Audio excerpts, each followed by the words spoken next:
Bonjour et bienvenue au podcast Dans la tête avec Dominique.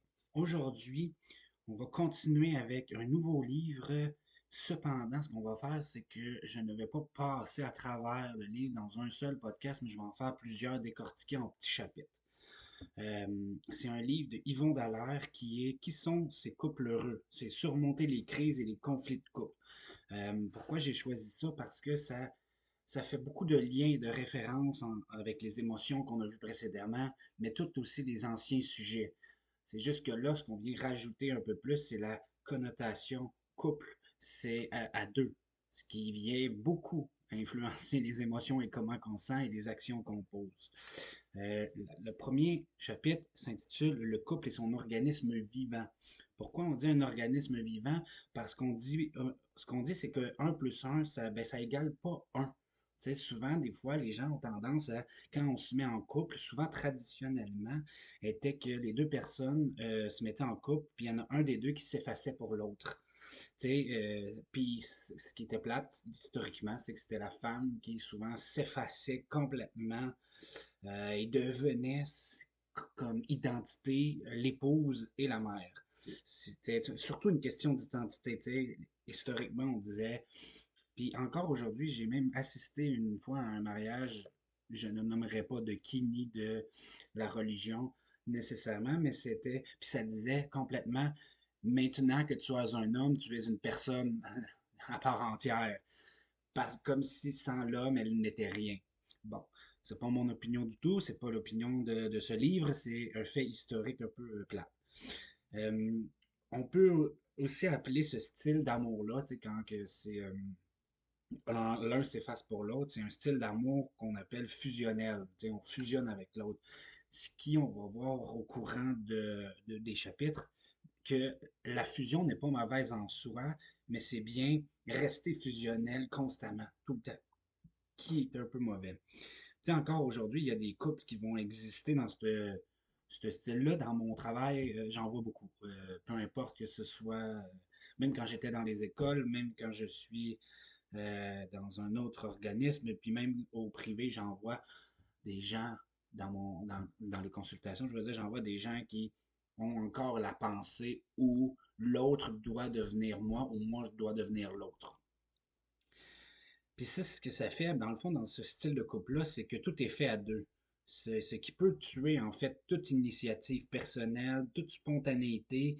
Il y a peu de place à ce qu'on appelle l'individualité en tant qu'homme, ou l'individualité en tant que femme, ou l'individualité en tant que tout genre qu'on a. Nous savons aujourd'hui que ce style de couple est souvent le plus susceptible de vivre toutes les formes de violence. Ça, on commencera pas à les nommer, mais c'est souvent dans le temps, les gens pouvaient et devaient supporter l'inacceptable. Aujourd'hui, on le fait plus. Hein, l'un était l'esclave de son travail, ici on parle de l'identité de l'homme, et l'autre des enfants. On parle de la femme. Ce qui peut, ce qui faisait par peser très lourd sur l'identité personnelle de chacun. Donc, ça vient créer plein de frustrations, plein d'anxiété, plein de peur, plein de souffrances qui peut être par la suite projeté souvent sur les autres, sur la famille, puis en couple. Aujourd'hui, le couple ressemble plus à une association entre deux personnes qui cherchent à s'aider mutuellement. Tu sais, là, comme je disais souvent, même avant d'avoir lu ça, là, c'était un plus un, ça égale 3. Pourquoi? Parce que j'ai ma personne, ma propre personnalité. Et il y a toi, ta propre personnalité, tes amis, tes intérêts, etc. Et il y a le nous. Ce qui donne que dans le couple, ben, je vais avoir mes intérêts que je vais partager avec toi. Toi, tu vas avoir tes intérêts que tu partages avec moi. Puis, à travers le temps, il va y avoir une identité de couple qui se construit à travers nos deux personnes et non juste l'un ou l'autre. Fait que dans le fond, ça va être deux personnes qui ont des besoins et des désirs qui peuvent en partie être comblés pour soi et par une autre personne. Chacun veut être libre, mais a besoin de l'autre. Les besoins sont souvent les mêmes, mais sont exprimés de manière différente. Ce qui fait qu'il faut apprendre un peu à dealer avec ça. Il faut apprendre à dealer avec la différence de besoin des fois, mais quand elle est pareille, il faut apprendre à dealer à comment l'autre le comble. Il ne va pas l'exprimer ni le combler de la même façon que nous. Puis là, ici, on arrive à la disharmonie du couple provient de la différence d'intensité aussi de ses besoins et de ses désirs entre les deux partenaires. Les besoins ne se présentent pas au même moment non plus que l'autre, ni à la même priorité à chaque fois. Cela va varier avec le contexte, avec ce qui s'est passé, comment je me sens, avec ce qui s'est passé dans la journée ou dans la semaine ou dans la vie en général. Je ne me sentirais pas de la même façon si je viens de perdre mon emploi ou si je viens de gagner 1 million. On s'entend là. On n'aura pas la même intensité d'émotion, des besoins ni de désirs. Il arrive souvent que chacun cherche à changer l'autre sans vouloir se changer soi-même. Ça, c'est là que ça vient en disharmonie un peu. Si chacun veut que l'autre s'adapte à son style, toi, adapte-toi à moi. Chacun compte sur l'approbation aussi de son conjoint, de sa conjointe, ou peu importe comment on l'appelle. Je fais des choix, mais j'ai besoin de l'approbation de l'autre, tout le temps. Mais l'autre doit obligatoirement presque à, à être d'accord avec ce que je fais. Et c'est là que la disharmonie arrive souvent, tu sais. Mais, tu sais, puis c'est ici que ça dit qu'il y a besoin de l'approbation de l'autre pour transcender son anxiété et son insécurité personnelle, tu sais. Donc, j'ai besoin de l'autre pour que mon anxiété diminue. Je suis pas capable de la gérer moi-même, un peu, dit de même. Ce qui fait que souvent, ben, si l'autre n'est pas capable de le gérer, ben, moi, comment je vais faire? C'est pas mauvais en soi. Il va toujours y avoir des moments dans une vie de couple où il va y avoir une personne des deux va avoir besoin de l'approbation de l'autre. Puis c'est tout à fait normal à certains contextes de vie, à certains moments de vie, des fois en début de couple, des fois en milieu, des fois à la fin, n'importe quand ça arrive. Ça va fluctuer avec le temps, ça va varier. Le problème, c'est quand on y reste constamment pendant des semaines, des années, des mois. C'est là qu'à un moment donné, l'autre finit par être fatigué. Il y a ses besoins aussi, mais il ne peut pas y combler avec la personne parce que on y reviendra plus tard dans ce côté-là. Le pourquoi du comment, ça va être probablement dans le prochain. Lorsque le couple ne fonctionne pas, la dynamique ressemble à j'ai raison et tu as tort. Un couple heureux va être en mesure de reconnaître ses propres torts. T'sais, la personne va reconnaître parfois ses torts, puis l'autre aussi, puis ils vont être capables de trouver des compromis, d'être capables de dealer avec ça, de s'entendre sur quelque chose. Le désir de fusion peut se présenter au début de la relation, ce qui est normal, mais avec le temps, chacun veut recouvrir une autonomie et avoir le sentiment d'exister en dehors du couple. Ça, c'est un problème aussi quand j'en ai rencontré un dernièrement, la personne, euh, elle ne pouvait exister sans un couple. Elle n'avait pas passé ses 10 dernières années sans être en couple. J'en ai rencontré d'autres avant aussi, là, qui restaient dans le même couple. Puis même s'il y avait de la violence physique, verbale et sexuelle, ils restaient ensemble pareil. Euh, Elle, la personne, ce qu'elle voulait, c'était justement sortir de ça, mais la personne ne se sentait pas capable de le faire. Tandis que l'autre personne n'était pas encore consciente que elle voulait, la personne, développer sa propre autonomie. Elle avait tellement peur d'apprendre à se connaître, tellement peur d'être en contact avec ses souffrances que elle avait besoin de toujours l'autre personne pour pouvoir combler ce vide-là. Fait que c'est ça que ça veut dire. Maintenant, on a besoin d'apprendre à exister. Et j'ai connu des gens qui étaient exactement le contraire. Ils ont passé toute leur vie en couple, souvent. Et ils se sont mariés, ils ont eu des enfants, ou peu importe, là. Pas obligé d'avoir des enfants non plus. Puis, au bout de certaines années, ils ont besoin de. Il faut que je quitte le couple. Qui suis-je, moi, autre que mère, père, travailleur, payeur de taxes, etc. Ils ont besoin de se découvrir. Fait que d'un côté, on va être en couple et assurer la satisfaction de ses désirs et besoins, mais d'un autre côté, le désir d'avoir une identité propre qui nous permet d'exister en tant qu'autre, ce qui mène à un désir de fusion. Fait qu'ici, ce que ça veut dire, c'est que, en d'autres mots, l'autonomie personnelle fait naître l'envie de fusion et la fusion fait naître l'envie d'autonomie personnelle.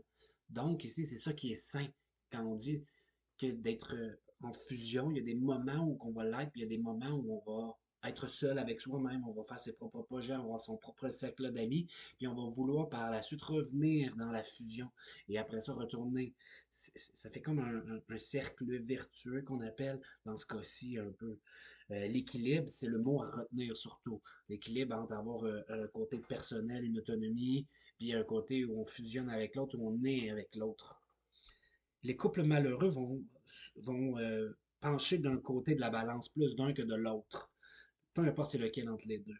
Et cela est intense car les deux cherchent l'approbation de l'autre pour légitimer le couple, ce que l'autre refuse de donner. Qu'on entend souvent, c'est je suis comme ça, tu devrais être comme ça. Si moi je pense de même, tu devrais penser comme ça toi aussi. Si moi je fais ça, toi aussi t'es de même. Fait que ça va donner un. Si une personne va avoir l'impression d'être en attente de la réponse de ses besoins et désirs et croit que l'autre le contrôle. L'autre peut avoir l'impression d'étouffer et pense que ses besoins ne sont pas répondus. Et ainsi de suite, ça va s'envenimer comme ça.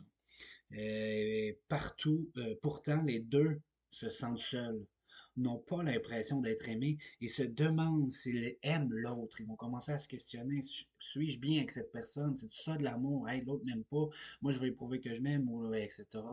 Ça va être l'inverse. Fait que la passion a besoin de désir pour exister. Donc, créer un manque, car lorsque le désir est satisfait, il disparaît. Avoir un équilibre entre fusion et moment de séparation, c'est ça qui va être sain. Ça va, ça va créer l'équilibre entre elle me manque, j'ai le goût de le retrouver, donc, tandis que si on est constamment en train de répondre aux besoins, puis qui est satisfait instantanément, ben souvent, on en a besoin d'un peu plus. Et plus de moments avec, puis quand on en a moins, on pensait que l'autre nous aime plus, on pensait qu'il y a une distance, puis là, ça va faire revivre certaines souffrances, certaines angoisses, du stress et des questionnements existentiels aussi, là, qui vont faire naître des émotions d'intensité différentes. Puis il y a certaines personnes qui vont vivre plus d'intensité que d'autres, puis il y a des personnes qui vont être quand même capables de, de, de pas supprimer, mais de faire comme si ces émotions n'existaient pas. Il les sentira pas. Puis là, dans les deux cas, quand l'émotion devient trop intense, on voit plus clair, puis on agit de manière un peu impulsive, prendre des décisions impulsives, et etc. Puis des fois, on va vraiment aller, sans s'en rendre compte, faire des comportements qui vont brimer les valeurs de l'autre personne et même pour soi-même. Et de l'autre côté, euh, la personne qui va ne pas être en contact, on va dire ça de même, avec ses émotions, euh, ben, il va passer à côté de tellement d'informations qu'il ne comprendra pas ce qui est en train de se passer ou qu'il ne comprendra pas l'autre personne parce qu'elle ne se comprend pas elle-même ou bien elle va elle-même faire des actions ou dire des choses qui feront, qui vont un peu faire souffrir ou attaquer l'autre ou la personne elle-même ne se rendra pas compte, ben voyons, là, pourquoi tu réagis de même, c'était pas si grave que ça, c'est pas si grave que ça, tel comportement, là, je commencerai pas à les nommer, mais bon. Fait on revient à la juste distance. L'équilibre peut exister lorsque deux personnes sont suffisamment autonomes, se connaissent suffisamment, ils connaissent leurs besoins et comment les combler. Ils sont capables de s'affirmer, mais ils sont capables d'identifier et de nommer leurs émotions et connaissent, mais c'est sans toutefois être hermétique, être fermé sur soi, être fermé à ça, ou être, autrement dit, hyper rigide sur les façons de vivre ça. Parce que moi, je vais avoir ma façon propre à moi de gérer mon émotion et de combler mes besoins et désirs, mais l'autre ne sera pas nécessairement pareil. Donc, ici, ce qui vient à, c'est la connaissance de soi, et ça fait partie des connaissances des valeurs, mais des connaissances des émotions, être capable de s'affirmer sur ça, prendre un peu confiance en soi, faire développer son estime de soi, mais aussi être capable de vraiment gérer ses émotions, mais être capable de communiquer à l'autre personne. Il y a tout un aspect communication qui vient comme s'arrimer ensemble avec la connaissance de soi, l'affirmation de soi, mais la gestion des émotions aussi. Fait tout vient un peu ensemble. La gestion, puis tu sais, quand on parle d'anxiété, ou mettons, on va pas utiliser le mot dépression, ou on peut parler de n'importe quoi d'autre, même la personnalité, les traits de personnalité vont venir euh, faire lien avec la connaissance de soi, les valeurs, l'estime de soi, la communication, tout le temps. C'est la base. Puis souvent, on oublie cette base-là dans peu importe c'est quoi la problématique, on va dire ça de même, ou la caractéristique ou les symptômes de quelque chose. Ce qui vient ici à dire que il y a aussi le développement de l'intelligence émotionnelle. Tu sais. C'est un peu ça que je fais un peu aussi, mais ça prend du temps. Tu sais, c'est pas genre tu viens faire 3 ou 4 rencontres, ça y est, bang bang, on a développé l'intelligence émotionnelle. Des fois, il y a des gens qui veulent venir en consultation, mais ils veulent pas développer quelque chose, mais ils s'en rendent pas tout le temps compte. Des fois, ils veulent travailler des souffrances, mais quand on arrive à ça, ils prennent peur ou ils sont pas prêts encore. Fait que c'est quelque chose qu'il faut considérer qui prend du temps à améliorer, à changer. Parce que c'est pas comme apprendre à faire des respirations au quotidien ou c'est pas comme apprendre à faire juste je sais pas moi, à faire du bricolage ou à faire du casse-tête ou à faire tu sais, tout ça, quand on apprend à les faire, ça finit par être ancré, mais tout ce qui est connaissance de soi, émotion, etc., ça va fluctuer dans le temps. Il va y avoir des moments où on va apprendre rapidement quelque chose, on va l'avoir intégré, puis il y a d'autres moments où ça va reculer, où ça va stagner. Puis tu sais, ça arrive aussi des fois qu'on apprend des choses parce que notre vie va bien, puis à un moment donné, il y a un obstacle gigantesque qui arrive, un gros coup de poing d'en face, d'une manière figurée de parler, puis on va reprendre nos anciens patterns, nos anciens comportements. On va retourner en arrière parce que c'est là-dedans qu'on était confortable. Fait que ça va bouger dans le temps. Ça sera pas linéaire. Puis ça fait partie un peu de la game, du cheminement, de la relation d'aide, mais du changement personnel, du développement personnel, si on veut, mais aussi, ça peut être aussi juste de l'amélioration de soi, de ses symptômes quand on a quelque chose. La liberté, là, ça veut dire que ici, il faut apprivoiser sa solitude et assumer la responsabilité de ses besoins, mais ses besoins intimes aussi. Euh, la liberté n'est pas de faire. Puis ici, on laisse la liberté aux gens. Les gens pensent souvent que la liberté, c'est faire ce qu'on veut quand on veut, avec qui on veut, pour la raison qu'on veut, puis on s'en fout de l'autre. Mais c'est pas vrai. La définition de la liberté, c'est voyons, la liberté, ça implique des responsabilités et le respect de ses engagements.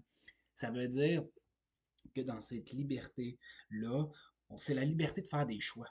Je décide, mettons, de te faire confiance. Je décide de donner du respect. Je décide d'être fidèle. Je décide. On ne peut pas exiger des choses de l'autre si soi-même on n'est pas capable de le faire. C'est pas vrai qu'on dit à l'autre, moi, ma valeur, c'est la fidélité, tu te dois d'être fidèle. C'est pas de même, ça marche. C'est qu'on va discuter ensemble. Moi, ma valeur importante, ça va être la fidélité. Puis on va vouloir la donner. Puis on va espérer que l'autre nous la donne. C'est ce qui se termine pour ce podcast et je vous revois à la prochaine fois.